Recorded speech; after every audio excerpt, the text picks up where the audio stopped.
નમસ્કાર વિદ્યાર્થી મિત્રો, આજે આપણે પ્રકાશના પરાવર્તનના નિયમોનો અભ્યાસ કરીશું અને વસ્તુનું પ્રતિબિંબ કઈ રીતના રચાય અને તે પ્રતિબિંબના પ્રકાર વાસ્તવિક પ્રતિબિંબ અને આભાસી પ્રતિબિંબનો અભ્યાસ કરીશું.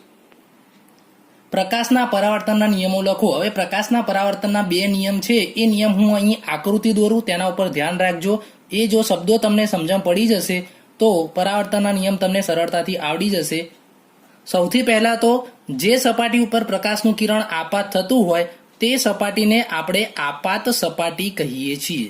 જેમ કે અરીસા ઉપર પ્રકાશનું કિરણ આપાત થાય, ટેબલ ઉપર આપાત થાય, તો જે સપાટી ઉપર પ્રકાશનું કિરણ આપાત થતું હોય તે સપાટીને આપાત સપાટી કહીએ છીએ. પ્રકાશનું જે દાખલ થતું કિરણ હોય, પ્રકાશનું જે સપાટી ઉપર દાખલ થતું કિરણ હોય એને આપણે આપાત કિરણ કહીએ છીએ. આપાત કિરણ કહીએ છીએ. જે બિંદુએ પ્રકાશનું કિરણ આપાત થાય તે બિંદુને આપણે આપાત બિંદુ કહીશું. જે સપાટી ઉપર આપાત થાય તેને આપાત સપાટી કહીશું. જે બિંદુ ઉપર આપાત થાય તે બિંદુને આપાત બિંદુ કહીશું અને દાખલ થતા કિરણને આપાત કિરણ કહેવાય. હવે આ આપાત કિરણ દાખલ થયું તો અહીં અથડાઈ અને પાછું ફેંકાશે, તો જે પાછું ફેંકાતું કિરણ છે એને આપણે પરાવર્તિત કિરણ કહીશું. ક્લિયર થઈ ગયું વિદ્યાર્થી મિત્રો?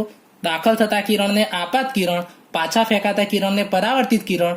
જે સપાટી ઉપર આપાત થાય તે આપાત સપાટી, જે બિંદુ ઉપર આપાત થાય તે બિંદુને આપાત બિંદુ. હવે આપણે આપાત કિરણ અને પરાવર્તિત કિરણ વચ્ચે અહીં લંબ દોરવાનો છે. એટલે કે આપાત સપાટીને આપાત બિંદુ આગળ અહીં એક લંબ દોરવાનો છે. આ જે દોર્યો છે એ લંબ એ આપણે કઈ જગ્યાએ દોર્યો છે? તો આપાત બિંદુએ લંબ દોર્યો છે. આપાત સપાટી એ આપાત બિંદુ પર દોરેલો લંબ 90 અંશનો ખૂણો બનાવતો હોય એવો દોરવાનો છે. તો અહીં તમારે બે લંબની આજુબાજુમાં બે ખૂણા બનશે. એક ખૂણો જે બનશે એ આપાત કિરણ દ્વારા રચાય છે, જેને આપાત કોણ I તરીકે ઓળખી શકાય. અને લંબ અને પરાવર્તિત કિરણ વચ્ચે જે ખૂણો બનશે, અહીં જે ખૂણો બનશે એને પરાવર્તન કોણ R કહી શકાય.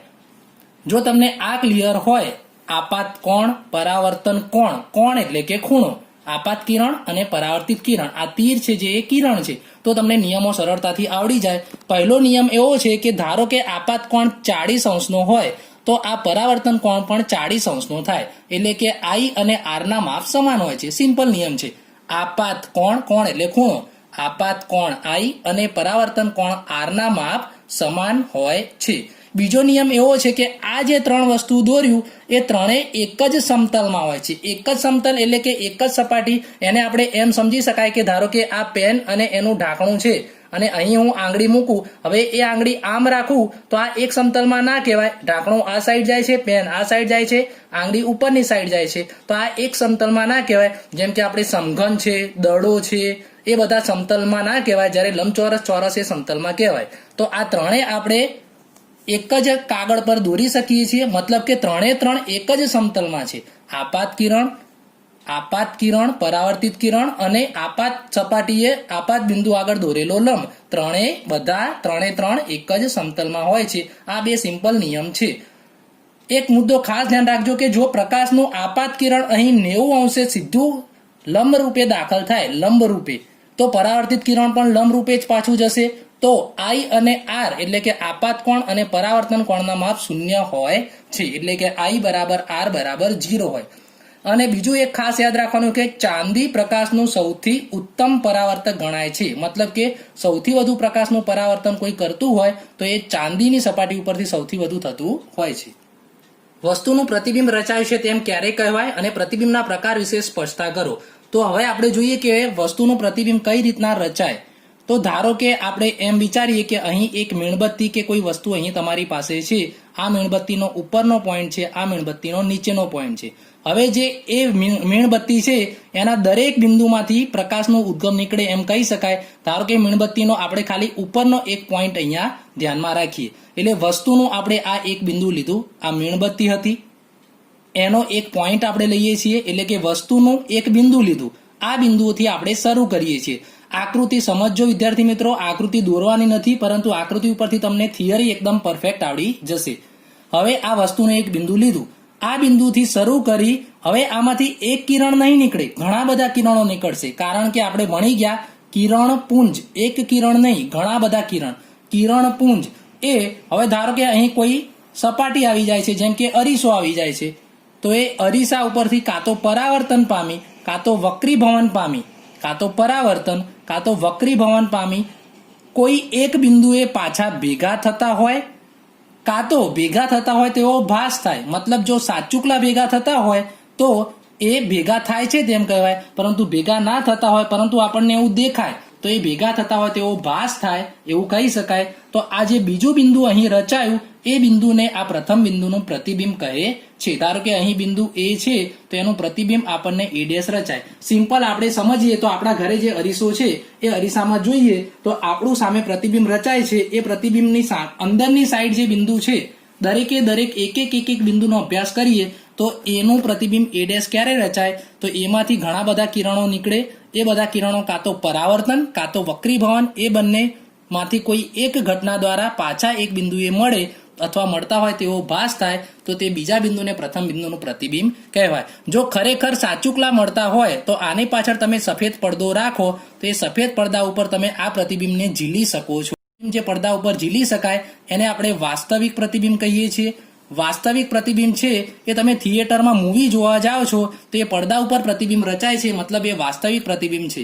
હવે વિદ્યાર્થી મિત્રો એમાં ખાસ સમજજો, જે મૂવીમાં તમને પડદા ઉપર જે પ્રતિબિંબ દેખાય છે એ પ્રતિબિંબ પાછળ પ્રોજેક્ટર ઉપરથી પડતું હોય છે, ઊંધું ગોઠવી હોય છે.